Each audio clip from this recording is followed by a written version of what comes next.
What's up, Capstone family? This is Ed coming at you on this Friday, the 10th of November. Hey, we are just about ready for Capstone Contributes. It's tomorrow. It's going to be amazing. The shirts have come in. Got the team bustling behind the scenes and making that happen. So hope to see you there. Hey, but wanted to talk about evictions. This week, we saw some information that came out across multiple news streams that talked about the total number of evictions here in Maricopa County and how it's higher than we've ever seen. The total number of evictions that we've seen in September was technically, I think, the highest on record, only second to one of the months during the crisis of 2007, 2008, 2009. So what does that mean for everything? So I wanted to break down those numbers. The first thing, I mean, they're talking about more than 7,000 total evictions right now, which is a lot of people. The trends have been going up since COVID, and there have been significantly more on the whole grand scheme of things. There's a couple of websites you can check out if you just plug in evictions in Maricopa County. You'll find some great resources and tools for what that looks like.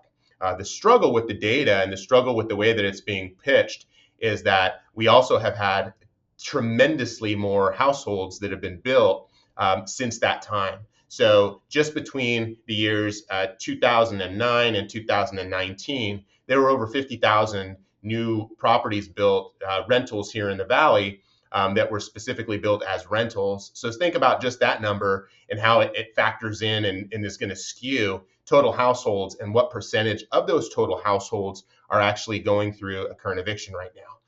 Eviction is terrible. I mean, don't get me wrong. Like, we see it from both sides. We've got to handle it. We've got to make it happen for our owners, our clients. But what we have seen, and I wanted to share this because this is our data. This is what we've been seeing.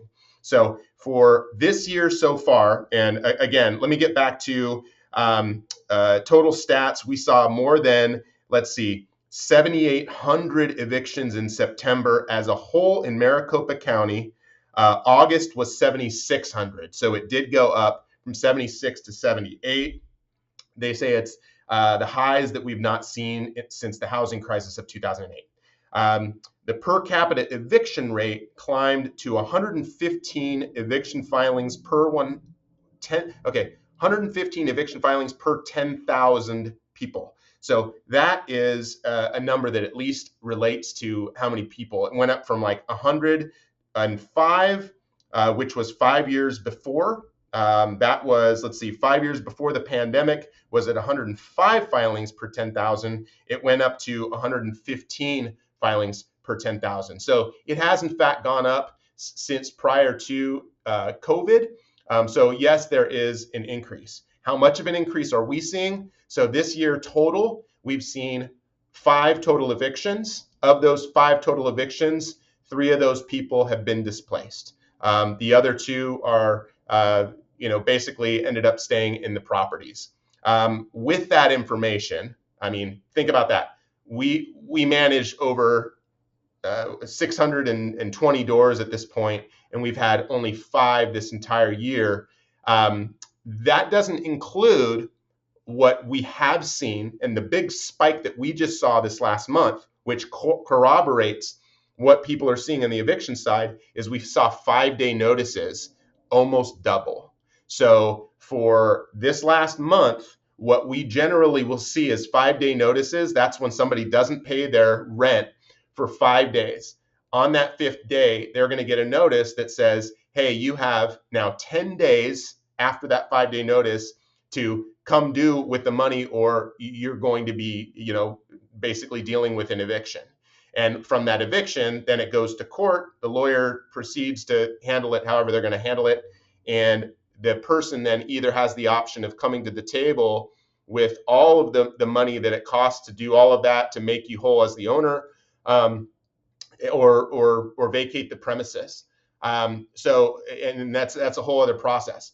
But from our standpoint, we saw the total number of 5-day notices double in this last month, which is a little unsettling. We start seeing 5-day notices going up around the holidays. People are in a position whether they're going to spend money on this over here or this over here, and often the rent gets a little bit more delayed. but we're seeing that this month, which was pretty interesting. Again, it's not a lot of people who are going through the process with us on the eviction side. It's just, it looks like people are it's delaying a little bit longer to get their payments in. So just a heads up. Again, if you're watching the news or reading anything about these eviction filings, it's not anything super different than what we've seen based on the amount of properties. I mean, it's hard to find any sort of data that tells you how many total households or rentals right now in Maricopa County that are equating to 7,800 evictions. That's a much harder statistic to find. I haven't found it yet. So if you found it, post it for me. Let me know where I can, because I'd love to know what that is. But even the census data that I found doesn't have the most accurate information. Cool. Hope this information is helpful. Again, Capstone contributes this weekend, doing our best to help on the homelessness front. It's definitely something that we have to be mindful of right now. And yeah, I hope you have an amazing weekend. Thanks for watching.